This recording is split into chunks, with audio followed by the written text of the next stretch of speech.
Okay, quick thing before we start the show. Big changes are happening all around us. Are you ready? In my new book, Super Shifts, we uncovered the massive transformations reshaping how we live, work, and think in the age of intelligence.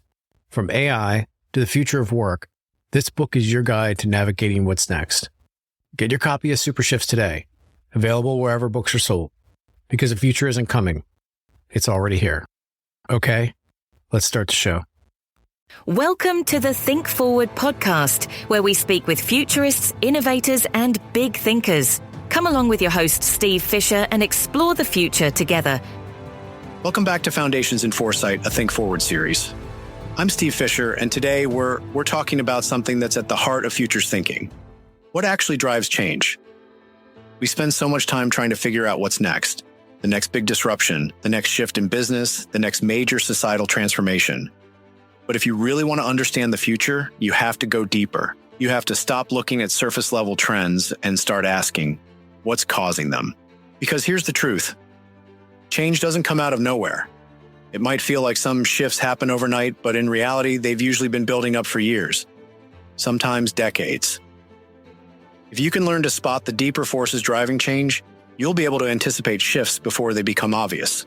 So today, we're going to break down the key drivers of change, talk about why some trends stick while others fade, and give you tools to start spotting the forces shaping the future before they reshape you. Let's explore why understanding change matters. We tend to experience change as something that happens to us. A new law gets passed, a new technology disrupts an industry, a cultural movement takes off. And when we see it that way, we're always reacting. But if you can start looking at why these changes happen, if you can train yourself to see the underlying forces, you shift from being reactive to being proactive. You stop being surprised by the future, and instead you start shaping your strategy, your decisions, and your mindset based on the deeper currents of change. So let's dig into the big drivers of change, because once you start recognizing these patterns, the future becomes a lot easier to make sense of. Change isn't random. There are 5 major forces that tend to shape the future. These are the deeper currents beneath the surface trends, the forces that, when they shift, have the power to reshape entire industries, economies, and societies. The first is technology. This one's obvious, but it's worth stating. New technology is one of the biggest drivers of change in history. The printing press revolutionized communication. Electricity reshaped how we live and work. The internet changed everything. But here's the key thing to remember. Technology itself doesn't drive change. It's how people use it that matters. The same tech can have wildly different impacts depending on social, political, and economic conditions. Think about AI. It's not just the algorithms that matter. It's how we choose to integrate AI into business, education, and even daily life that will determine its long-term impact. Next up is economics.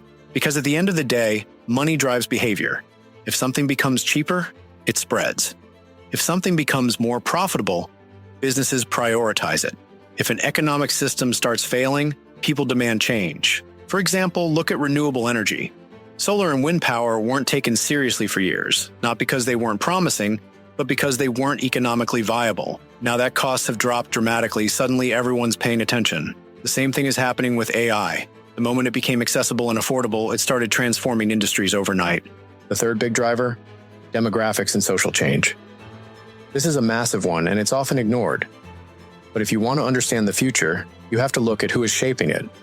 Who's being born, who's aging, where populations are shifting, and what values are emerging.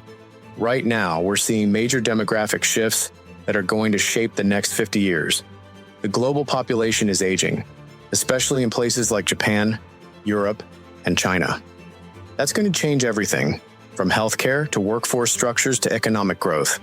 Meanwhile, Gen Z and Gen Alpha are coming into their own with completely different expectations around work, privacy, technology, and sustainability. If you're not paying attention to demographic shifts, you're missing one of the biggest drivers of future change. Then there's the environment. Climate change, resource scarcity, biodiversity loss. These aren't just environmental issues.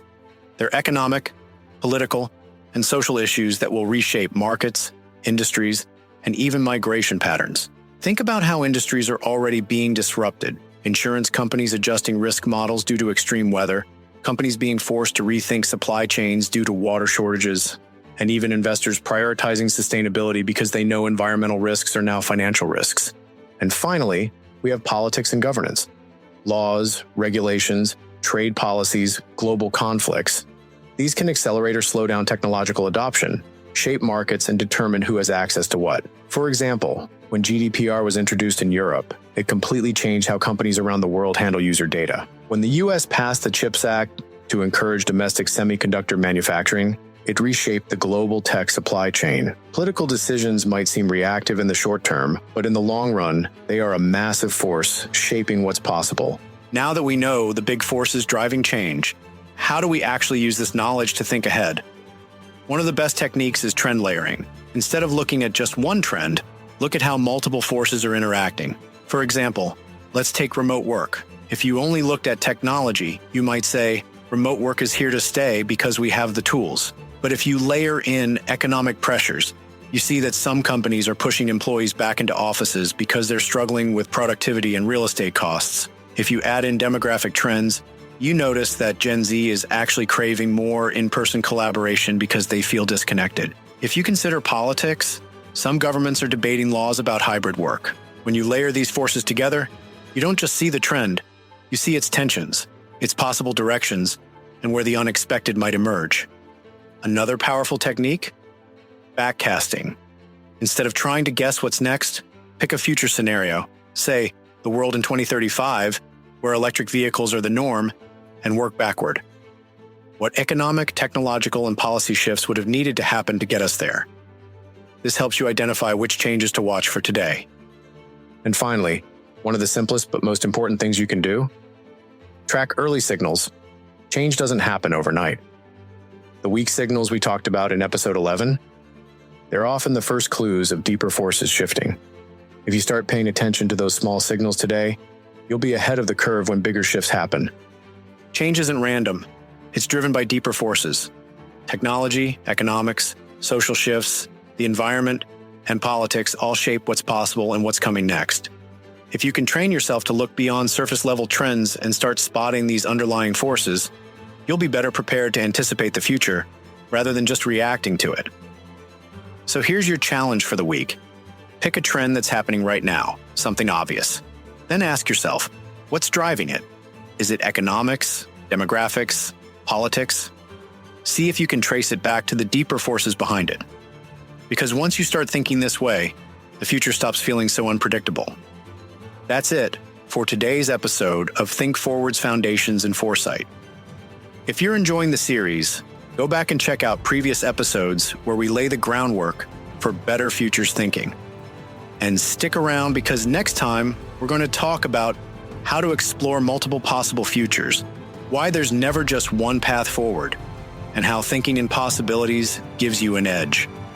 Until then, stay curious and always think forward. Thanks for listening to the Think Forward podcast. You can find us on all the major podcast platforms and at www.thinkforwardshow.com, as well as on YouTube under Think Forward Show. See you next time. Thanks for listening to the show. Now, about that thing I mentioned earlier about the book Super Shifts. Imagine having a playbook to navigate what's coming next. That's exactly why I wrote Super Shifts, to help you understand and prepare for the seismic changes shaping our world. Don't just react. Get ahead. Super Shifts is available now, wherever you get your books. And if you order today, you'll get exclusive bonus content. Head to supershiftsbook.com and grab your copy now and start future-proofing your life. The future won't wait. Why should you?